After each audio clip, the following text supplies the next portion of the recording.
ખજૂર dry fruit role બનાવવા માટે આપણને સૌપ્રથમ નારિયેળનું ખમણ જોશે. 2 થી 3 ચમચી જેવું ડ્રાય રોસ્ટ કરી લેવાનું. એને ડ્રાય રોસ્ટ કરી લેવાનું ડ્રાયફ્રૂટ રોલ ખજૂરના બનાવવા માટે. અને આ વિડીયો ગમે તો લાઇક, કમેન્ટ અને શેર કરજો. સાથે મારી ચેનલને સબસ્ક્રાઈબ કરવાનું ના ભૂલતા, જેથી આવનારા દરેક વિડીયોનું નોટિફિકેશન આપને સૌથી પહેલાં મળે. અને ડ્રાય રોસ્ટ કરવાનું છે સ્લો ફ્લેમ પર. એ જ રીતે આપણે તલને શેકી લેશી. ખસખસ છે એને આપણે પહેલાં ડ્રાય રોસ્ટ કરી લેશી. ખમણ શેકાઈ ગયું, ડ્રાય રોસ્ટ થઈ ગયું. સ્લો ફ્લેમ પર ખસખસને, ત્યારબાદ આપણે તલને પણ આવી રીતે ડ્રાય રોસ્ટ કરી લેશી.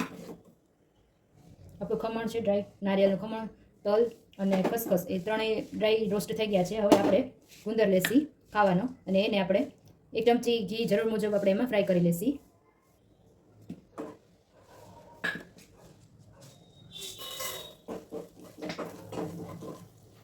હવે આપણે ઘી મૂકીને પમ્પકિન સીડ્સ છે, સનફ્લાવર સીડ્સ છે, અને કાજુ, બદામ અને પિસ્તાને આપણે ઘી મૂકી 1 ચમચી ઘી મૂકીને એને સ્લો ફ્લેમ પર ડ્રાય રોસ્ટ કરી લેશી. આપણે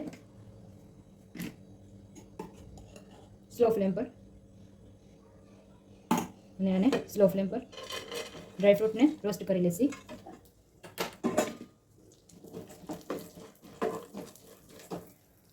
હવે આપણે 2 થી 3 ચમચી ઘી મૂકી અને ઘી ગરમ થાય એટલે ખજૂર છે 2 કપ જેટલો બારીક કટ કરેલો છે, એને આપણે આમાં રોસ્ટ કરી લેશી.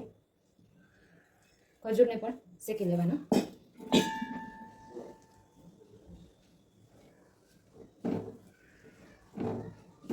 ઘીમાં શેકી લેવાનો.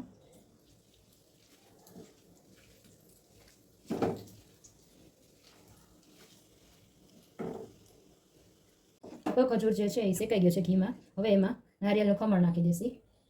મિક્સ કરવાનું છે. તલ છે એ મિક્સ કરી દેશી. થોડાક ગાર્નિશિંગ માટે છેલ્લે નાખશી. આ બધા ડ્રાયફ્રૂટ્સ છે ઘીમાં તળેલા છે, એ પણ આપણે આમાં હવે મિક્સ કરી દેશી. પમ્પકિન સીડ્સ છે, કાજુ, બદામ, પિસ્તા, સનફ્લાવર સીડ્સ છે, પછી આ શેકેલો છે ગુંદર, ઘીમાં એને ક્રશ કરીને નાખ્યો છે, અને આ એલચી પાવડર છે. આપણે મનપસંદ રીતે બધું આમાં ઉમેરવાનું, ડ્રાયફ્રૂટ્સ ને એ બધું. અને આ બધું હવે આપણે એને સરસ મિક્સ કરી દેશી. આ રીતે બધું સરસ મિક્સ કરી દેશી. આપણું સરસ હવે આ મિશ્રણ મિક્સ થઈ ગયું છે. તો હવે આપણે એના નાના નાના ભાગ લઈને રોલ વાળશી.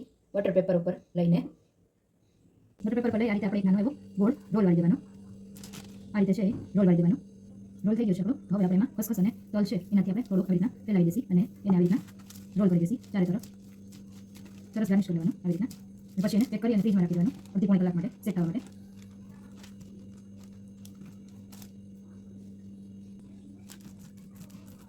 આ રીતે રોલ કરી દીધો છે. હવે આપણે આને કવર કરી દેશી અને ફ્રીજમાં સેટ કરવા માટે મૂકી દેશી 2-3 કલાક માટે.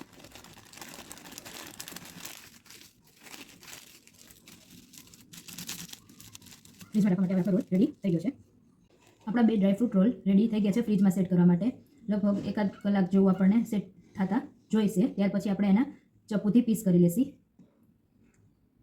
આપણો હવે રોલ સેટ થઈ ગયો છે, તો આપણે એને હવે ખોલી લેશી અને એના ચપ્પુથી પીસ કરી લેશી.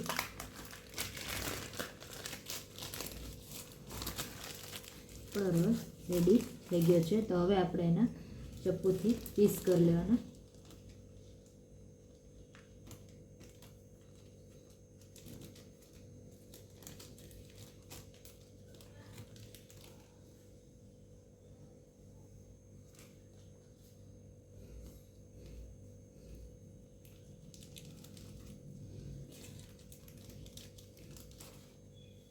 આપણો સરસ રોલ રેડી થઈ ગયો છે.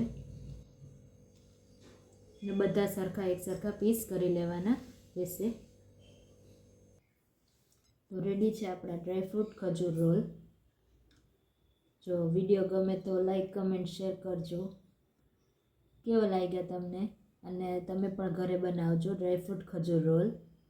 Thank you for watching.